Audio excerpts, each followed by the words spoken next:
C'est le week-end, voici la charpente de ce journal. Au Zimbabwe, Kinshasa vient d'être élu comme prochaine capitale qui devra accueillir en 2026 le 8e congrès de la CJCA, une élection à l'unanimité lors de la clôture ce vendredi 1er novembre de la 7e Assemblée générale de la Conférence des juridictions constitutionnelles africaines tenue à Victoria Falls au Zimbabwe. Vous aurez les détails dans ce journal. Après débat sur la question, l'Assemblée nationale a déclaré recevable le projet de loi de finances exercice 2025. Ce budget annuel est chiffré à 49 846,8 milliards de francs congolais, soit 18 milliards de dollars américains, une hausse significative de 21,6% par rapport à la loi des finances rectificatives 2024 qui s'était élevée à 40 986 milliards de francs congolais. Vous suivrez le résumé de cette longue nuit dans ce journal avec nos reporters sur place. Et puis, à 4 jours des présidentielles aux États-Unis, le suspense électoral demeure entier. Les candidats sont toujours au coude à coude dans les sondages d'un scrutin qui s'annonce très serré. Impossible de prédire maintenant qui lui remportera les 270 grands électeurs requis pour accéder à la Maison-Blanche. Mesdames, Messieurs, merci d'être avec nous. Depuis mardi, la célèbre cité touristique Victoria Falls de la province zimbabwéenne de Matebele accueille les travaux du 7e congrès de la Conférence des juridictions institutionnelles africaines CJCA. Des assises ouvertes juste après la réunion mercredi de la 17e session du bureau exécutif de cette organisation panafricaine travaillant en étroite collaboration avec l'Union africaine et les juridictions d'autres continents dans lesquelles prend part la délégation constitutionnelle de la République démocratique du Congo conduite par le président de la Cour constitutionnelle, Dieudonné Kamuleta Badibanga. Regardez.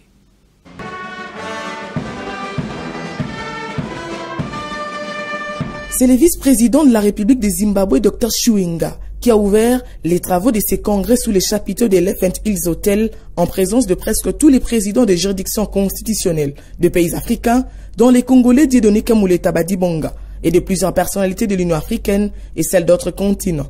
La dignité humaine en tant que valeur et principes constitutionnels fondamentaux, source d'interprétation constitutionnelle, des protections et d'application des droits fondamentaux de l'homme, tel est le thème de ces assises de ces 7e congrès. Au-delà des différentes adresses d'orientation et des mises au point axées sur ces thèmes, la journée de ce jeudi a été marquée par 2 panels. Le premier, sur la dignité humaine en tant que valeur et principes constitutionnels fondamentaux, qui a été conduit par Elisabeth Gwaunza, la juge en chef adjoint de la Cour constitutionnelle du Zimbabwe.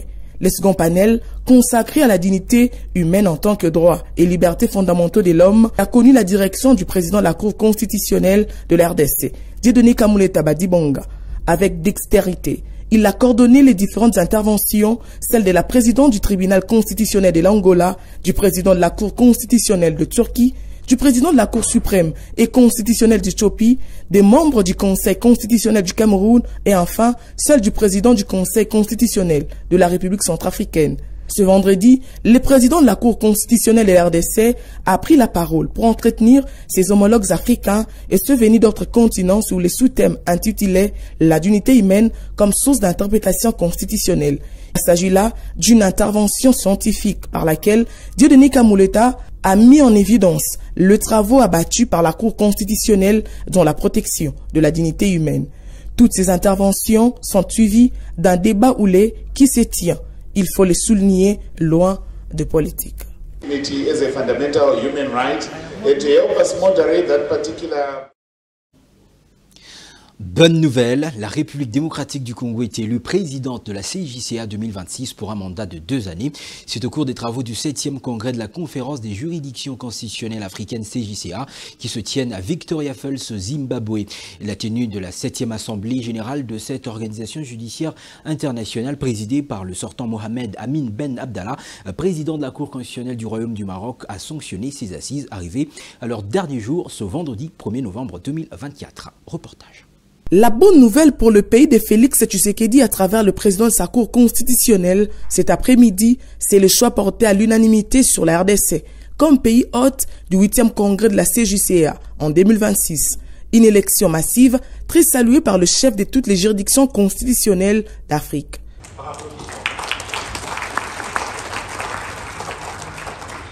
Donc on passe maintenant au...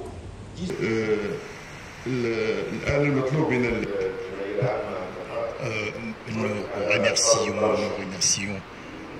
l'Assemblée générale pour avoir accepté votre candidat. Il n'y a qu'un seul candidat et ils ont montré leur préparation pour tenir les assises en 2026. Alors, Dieu le voulant, nous aurons le congrès en RDC. Un pari gagné pour Dieudonné Kamuleta, très investi dans les rayonnements de la haute juridiction de son pays à travers le monde. Il a salué ses homologues pour la confiance placée à son pays. C'est à peine croyable et ce n'est pas que le président de la Cour constitutionnelle soit satisfait, mais c'est une satisfaction nationale. Vous l'avez entendu, je l'ai dit, c'est grâce à cette volonté politique affichée, qui est reconnue par plusieurs pays ici, vous l'avez entendu, et son Excellence, Monsieur Félix-Antoine Tshisekedi Tshilombo, n'a pas une politique de double face. Il le veut réellement, le rayonnement de notre continent. Autre moment solennel de ce 7e congrès de la CJCA, c'est la remise de la bannière à Luke Malaba, le président de la Cour suprême et constitutionnelle du Zimbabwe, en sa qualité du nouveau président de cette conférence. Signalant que la 7e Assemblée générale a été précédée de la 3e étape des travaux en panel marquée par l'adresse du président de la Cour constitutionnelle, Dieudonné Kamuleta, qui a édifié ses homologues africains et ceux venus d'autres continents sur la dignité humaine comme source d'interprétation constitutionnelle avec des cas pratiques de sa juridiction en RDC. Nous sommes heureux, c'est la République qui gagne, grâce bien évidemment à la clairvoyance et à cette dynamique de politique, volonté politique clairement affichée par le chef de l'État. À noter que cette Assemblée générale de la CJCA a également élu les nouveaux membres du bureau exécutif pour la période allant de 2024 à 2026. La RDC comme prochaine présidente de cette conférence en 2026 est d'office réélue membre de cet organe de décision de la CJCA. Ça passe pour la première ministre à la Chambre basse du Parlement. L'Assemblée nationale s'est prononcée aux environs de 3 h du matin ce vendredi 1er novembre sur la recevabilité du projet de loi de finances exercice 2025. À une majorité écrasante, les élus nationaux ont dit oui au budget proposé par la chef du gouvernement après 10 heures de débat. Trésor Kabongo a veillé pour le compte de Congo 26 Télévision. Suivez.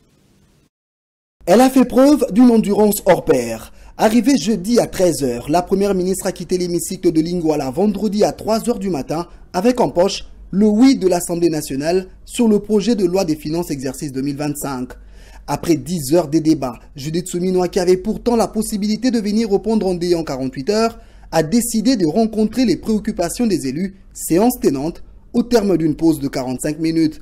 Le budget déclaré recevable à une majorité quasi absolue repose sur 6 piliers du programme d'action de l'exécutif national. Il est essentiel de rappeler que le programme d'action du gouvernement couvrant la période 2024-2028 est évalué à 55 413,2 milliards de francs congolais en moyenne annuelle, soit l'équivalent de 18,5 milliards de dollars américains, et repose sur les 6 piliers stratégiques qui ont pour but de créer davantage d'emplois et de protéger le pouvoir d'achat des ménages, de protéger le territoire national et assurer la sécurité des personnes et de leurs biens, d'aménager le territoire national pour optimiser la connectivité, de garantir l'accès aux services sociaux de base, de renforcer l'efficacité des services publics, et de gérer de manière durable et responsable l'écosystème de la République démocratique du Congo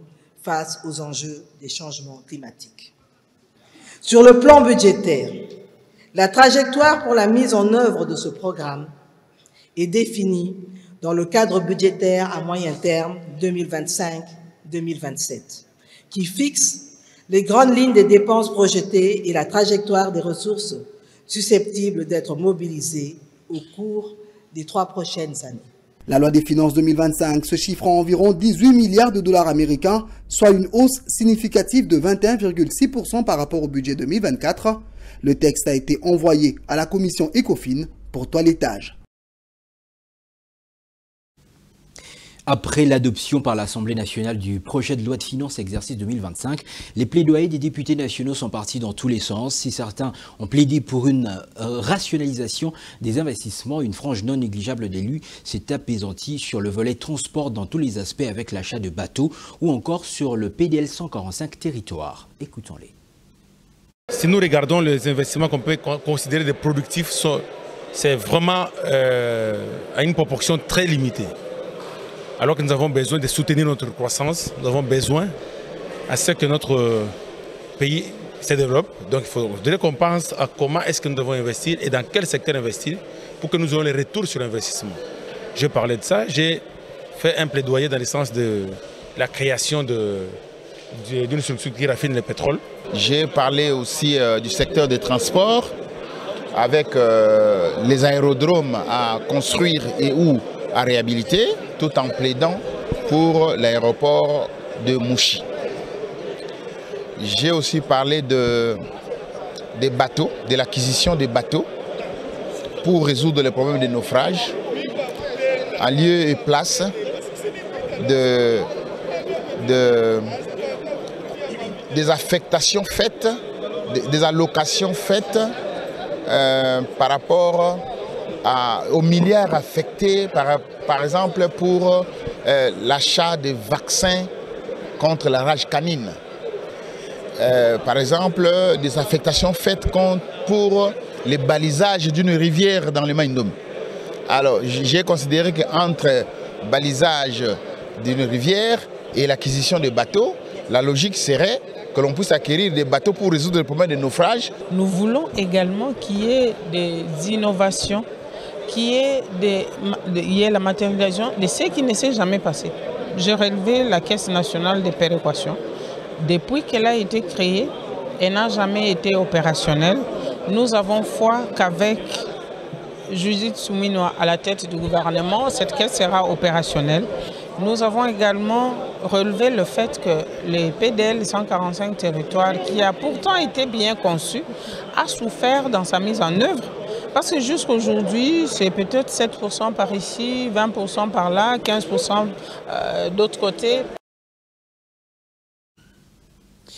Lors du débat nourri de tirs en tous sens sur le projet de loi de finances exercice 2025, la nuit charnière du jeudi 31 octobre au vendredi 1er novembre à l'Assemblée nationale, les députés nationaux, ancien ministre de Finances et premier ministre honoraire Augustin Matata Ponyo s'est attiré la foudre du flic anticorruption Jules Alinguette Kei, qu'il a accusé de présumé détournement des fonds alloués au projet Bukanga-Lonzo lorsque l'intervenant a relancé le débat sur sa gestion lors de son passage à la primature. Suivez.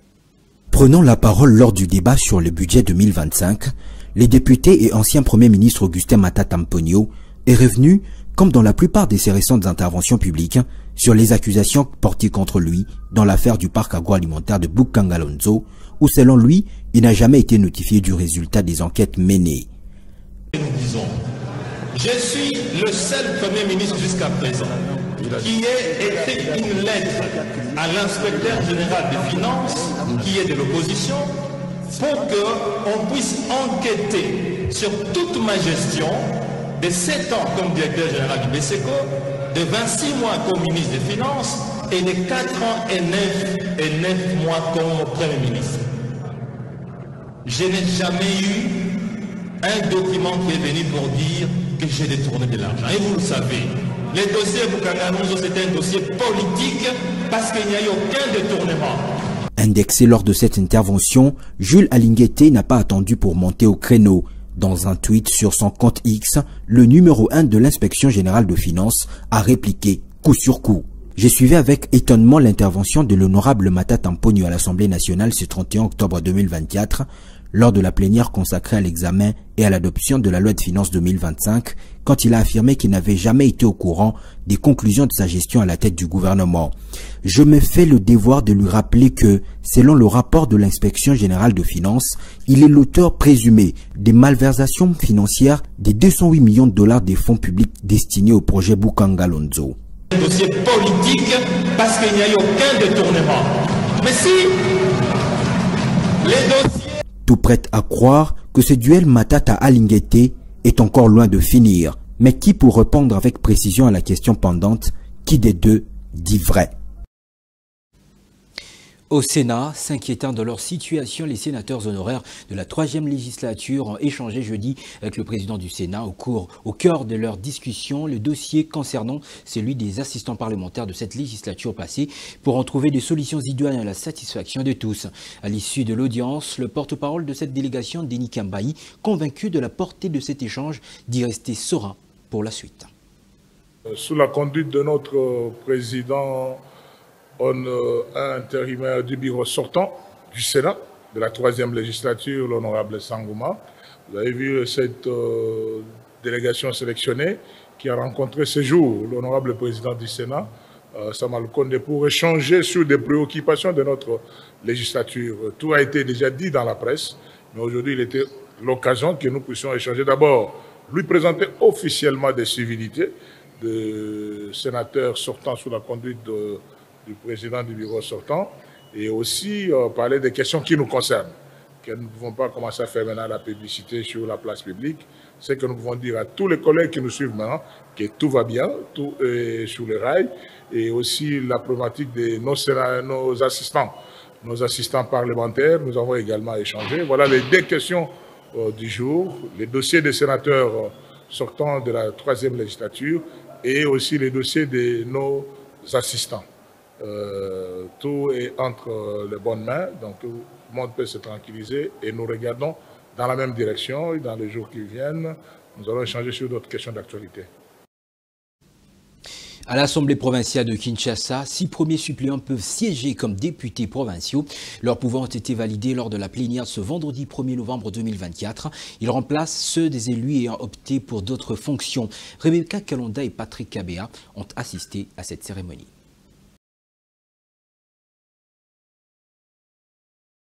Reportée initialement au 29 octobre, cette plénière a réuni les députés provinciaux autour d'un point essentiel, la validation des pouvoirs des 6 suppléants.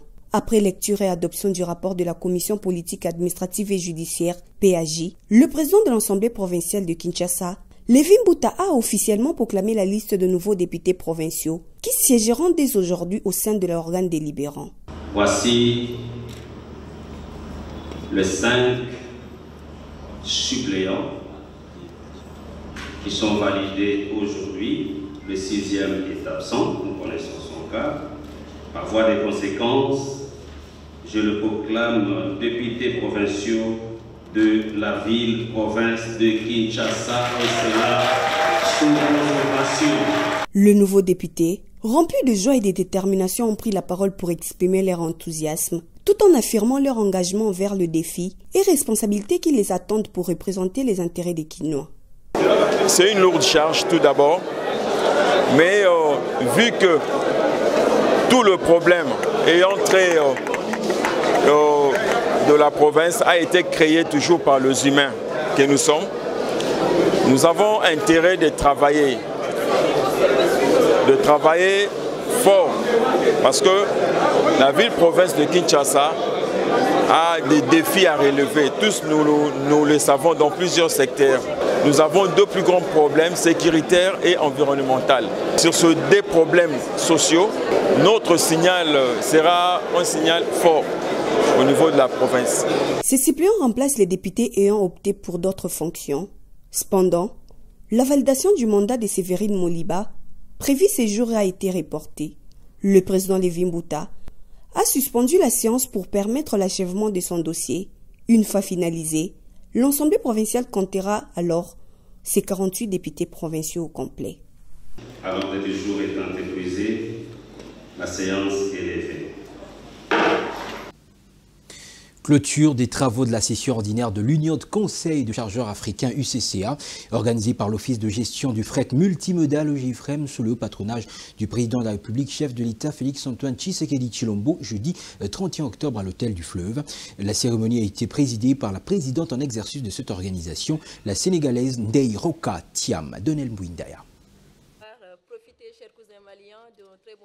Au dernier jour des travaux en panel, les participants ont adopté le rapport final et les 10 recommandations pour l'avenir de leur organisation qui défend les intérêts des chargeurs africains appelés opérateurs économiques, importateurs et exportateurs de fret dans le cadre de la commercialisation avant de suivre les mots du remerciement du DG de l'OGEFREM, William Kazumba Mayombo, qui a remercié le président de la République, Félix Antoine Tshisekedi, sous le patronage duquel ces travaux ont été organisés à Kinshasa. Aujourd'hui, nous sommes presque 20 pays.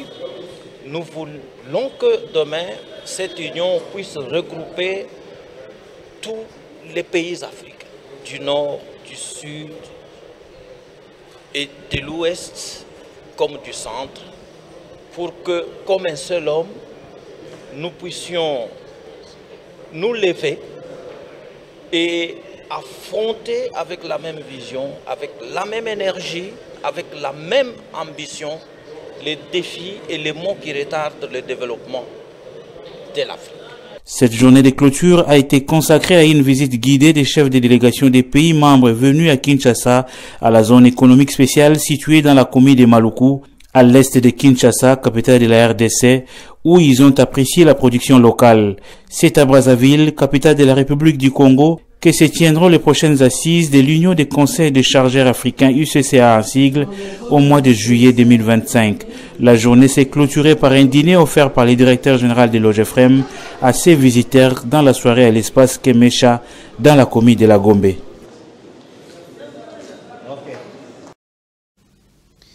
L'actualité à l'international est dominée par la présidentielle américaine. Qui d'entre le démocrate Kamala Harris et le républicain Donald Trump succédera à l'actuel locataire de la Maison-Blanche? En attendant le rendez-vous des urnes mardi 5 novembre prochain, les sondages, eux, annoncent un scrutin serré entre les deux protagonistes.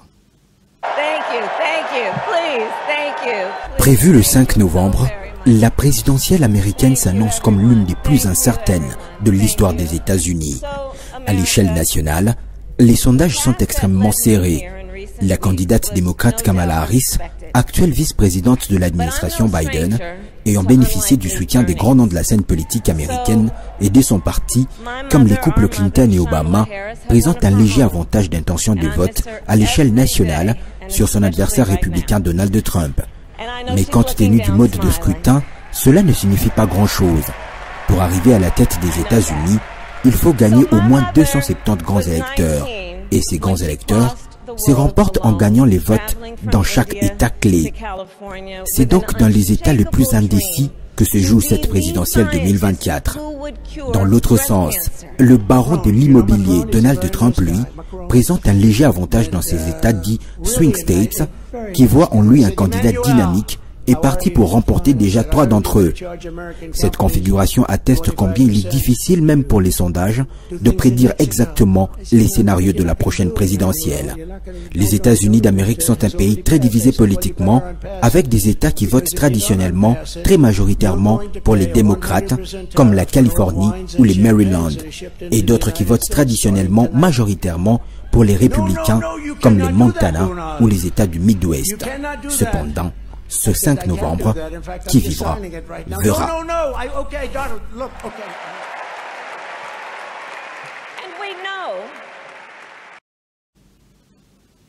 Ce journal est complètement terminé, je vous rappelle ces grandes lignes. Au Zimbabwe, Kinshasa vient d'être élu comme prochaine capitale qui devra accueillir en 2026 le 8e congrès de la CJCA, une élection à l'unanimité lors de la clôture ce vendredi 1er novembre 2024 de la 7e Assemblée générale de la conférence des juridictions constitutionnelles africaines tenue à Victoria Falls, Zimbabwe. Vous avez eu les détails dans ce journal. Après débat sur la question, l'Assemblée nationale a déclaré recevable le projet de loi de finances exercice 2025. Ce budget annuel est chiffré à 49 846,8 milliards de francs congolais, soit 18 milliards de dollars américains, une hausse significative de 21,6% par rapport à la loi de finances rectificative de 2024 qui s'élevait à 40 886 milliards de francs congolais. Vous avez suivi le résumé de cette longue nuit avec nos reporters qui étaient sur place. À 4 jours de la présidentielle aux États-Unis d'Amérique, le suspense électoral demeure entier. Les candidats sont toujours au coude à coude dans les sondages d'un scrutin qui s'annonce très serré. Impossible de prédire maintenant qui remportera les 270 grands électeurs requis pour accéder à la Maison-Blanche. C'était un honneur de vous présenter ce journal. Bon début de week-end en compagnie de la chaîne de l'Unité nationale Congo 26 Télévision. Bonsoir.